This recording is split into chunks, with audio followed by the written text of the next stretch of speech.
Was the board at Champlain Tower South liable for this tragedy?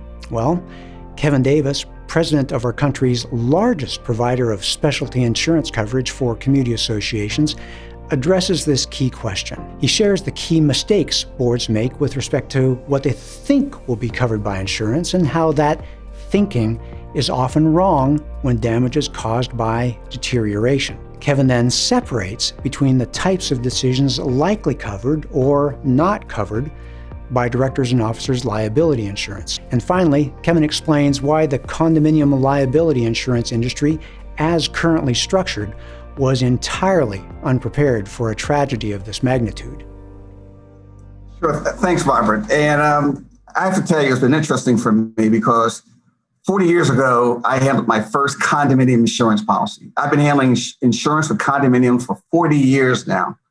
And for the past 20, my biggest concern has been this deferred maintenance that both of you have been talking about, that how every month the deterioration has increased and magnified to the point where we sit around, and my job is to look at these buildings and determine how much money it's going to cost to insure them, and should we insure them?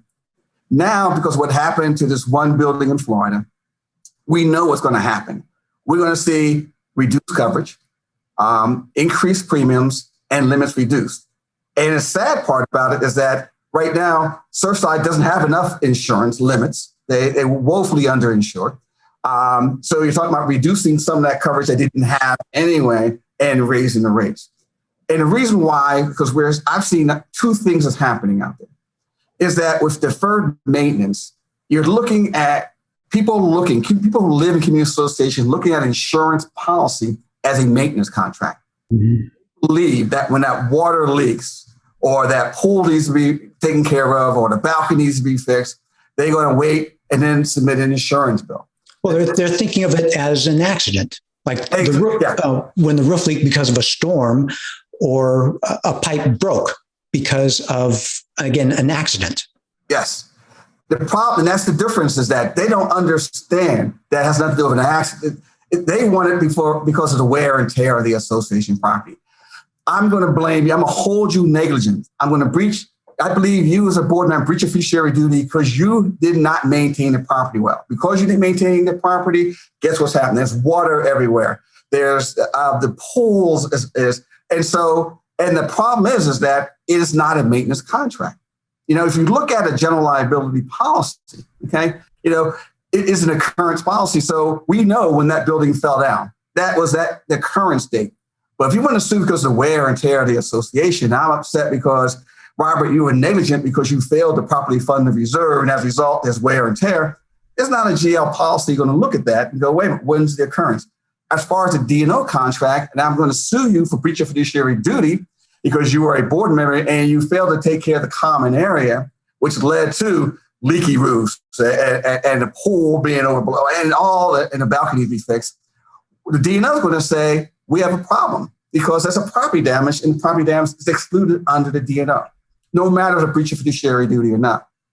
So what we need to do is make sure they understand that, the boards of directors understand that insurance, a maintenance contract, you have to maintain it just like the two of you guys have been saying. But there's a second problem from an insurance point of view that's really, really things that bother us the most about that building coming down. When we talk about insurance losses, we're talking about economic loss. We're talking about financial loss. We're talking about somebody a slip and fall, maybe a drowning or breach of fiduciary duty because you failed to budget properly, you failed to maintain a common area. But we're talking about one person drowning. We talk about one person slipping and falling. We're talking about one person maybe on a balcony or something like that. We're not talking about 100 people dying at one time. And that creates a problem for me as an insurance person because how much limit is that going to cost us? I mean, that means that right now we're not set up to handle those kind of claims. We're not set up to handle something like that. So as a result of that, we got to rethink how we're going to handle these kind of situations. So right now, I would say, if I want to give some advice, that you have to be able to communicate what's going on out there to your board members and managers. Let them know what's going on in association in terms of deferred maintenance. You have to budget. You're talking about, reserves. budget for reserves, budget for them ahead of time. So you're looking at millions and millions of dollars. And above all, look for specialists who are in the community association industry. You can find somebody who do a reserve study, but are they accredited reserve study specialist? Are they somebody who understands it? You can deal with any kind of lawyer, but they understand community associations. One of the biggest problems that we see is that whenever these things come about, it's always because they listen to somebody who doesn't understand community associations, doesn't understand insurance for community associations or legal requirements, reserve studies, and the list goes on. So that's my recommendations. And I'm going to turn it over to Tim Klein, who will talk to you about the property portion of it. Yeah, before it goes to Tim, I have a question for you, Kevin.